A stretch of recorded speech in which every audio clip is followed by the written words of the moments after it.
काही दिवस झाले मी काही लोकांचे बाईट बघतोय, विकास कामावर बोलतायत, टीका टिप्पणी चालली आहे. मी त्यांना सांगू इच्छितो, सन्मान्य जे कोण आहेत पक्षाचे नेते मंडळी आता नवीन नवीन बाहेर पडत आहेत. एक नेते असे आहेत जे चराट्यात राहतात, 8 वर्ष झाली, त्यांच्या समोरचा रस्ता ते स्वतः करू शकत नाही. गावाच्या आजूबाजूचा स्वतःचा परिसराचा विकास ते स्वतः करू शकत नाही आणि ते म्हणतात आपण शहराचा विकास करणार आहे.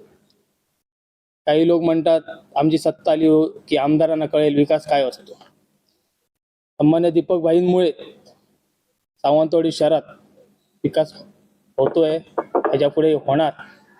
आणि सन्मान्य भाईंनी बराचसा निधी आमच्या सावंतवाडी शहरासाठी दिला की ह्या मतदारसंघात दिलेला आहे.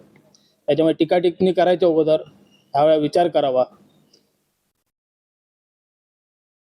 असे मी आवाहन करतो प्रत्येक जे कोण टीका टिप्पणी करतायत नेते मंडळ.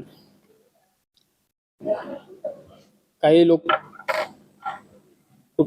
गार्डनच्या मागे जेसीबी लावण्याचा प्रयत्न केलाय, ही सुरुवात झालेली आहे. काही लोकांकडनं जेसीबी लावून लोकांच्या जमिनीतून रस्ता द्यायचा हा प्रयत्न चाललेला आहे. त्याच्यामुळे येणारी ही निवडणूक 2 तारीख ही फार महत्त्वाची आहे. सगळ्या लोकांनी विचार करून ह्या निवडणुकीला उतरावं, या निवडणुकीत मतदान करावं, हे माझा सांगण्याचा उद्देश आहे.